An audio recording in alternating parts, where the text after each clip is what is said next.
excited you said that, because that's something we really concentrated on in our place. Yeah, and it's not easy. I mean, I think that, when you think about games and activities, unless you know how to do it, you don't experience the reinforcing value of the activity, right? So if somebody just gives you a game and you don't know the rules, or you don't know how to use the materials, it's hard for the natural reinforcing value of that leisure activity to scoop you up and carry you forward.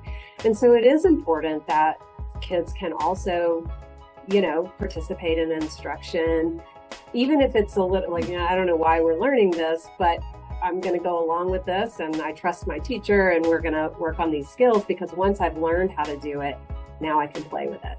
And so I think both are important. I get asked that all the time, well, if he doesn't want to do it, is it actually leisure? I was like, well, until he has the skill to do it, it's hard to decide, do I like it or not, right? And so it's yeah. How do you know you're going to enjoy a novel if you don't know how to read first? We got to go through those ABCs, which, coming back to your point, which is a pivotal behavior, and you spoke about communication, and that was one thing that if educators could focus on that more, it would help people. And folks listening to this need to think about, what would it be like if you were unable to communicate your wants and your needs to people? It would be very frustrating. You would do things to get those needs met. And I would suggest that everybody needs to improve on their communication skills, from not just students with disabilities, but that should be a pivotal focus for everywhere, adults as well, because a lot of problems occur because people are not communicating well, or they don't have the skills to communicate effectively. That's right. Well, and I think, teaching communication skills, I think one thing I sometimes see is sort of waiting for the natural occurrence, right? And then trying to teach in that moment, which is important, that incidental opportunity. But if that's the only thing that teachers are doing, right, is teaching just in that moment, it may not be enough exposure to that learning opportunity. And so I think teaching teachers how to contrive more planned opportunities so that we can practice this and kind of get in front of the situation can also help and sort of speed along that process. And that's been really helpful to do, I think, with teachers. Yeah, for folks that are listening to this that are maybe not into education, or anybody that's of sports, knows that I'm a coach, mixed martial arts coach. So that's like me teaching my fighter how to slip a punch outside of the cage. But now the whole goal is for them to get it to do it effectively and automatically when the fight comes. So I have to contrive a situation where they get high repetition of slipping in the cage. So I might make it so the opponent can only throw one punch, and it's a punch that you can only, that requires slipping, and they do it at 50%. And now they're getting high repetition of slipping, so I can shape that behavior a little bit more, and they can do it effectively. And then we start to layer some other things in.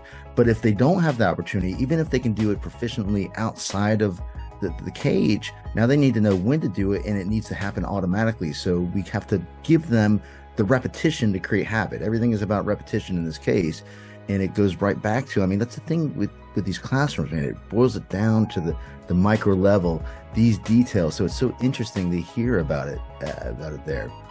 So, yeah, okay. What a great analogy. So what do you think now? All right, if we zoomed out a little bit, what does the school leader need to do more or less or differently to better support teachers and the students, right? What don't they know that if they just knew this thing or these two things, it would be better for them, and would be better for the teacher and better for the students? I think this is when you need to invite an OBM person on your show.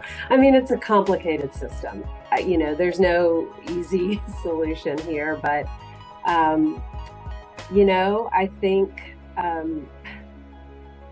positive reinforcement over negative reinforcement, over punishment, really, really focus, on just this replete, very intense focus on positive reinforcement. I think that's something that would go a long way in schools, and does go a long way in schools. And we've seen evidence of that in, positive behavioral sports and that schools who have rolled that out, I mean, there's evidence there. Well, when they're not doing it, how would they know they weren't doing it? Like, for example, what kind of pain points are they experiencing when, those classrooms aren't running well and they've not established themselves as a reinforcer? What have you experienced? Honestly, it's actually pretty easy to spot. For the kids, children, and adolescents that I've served,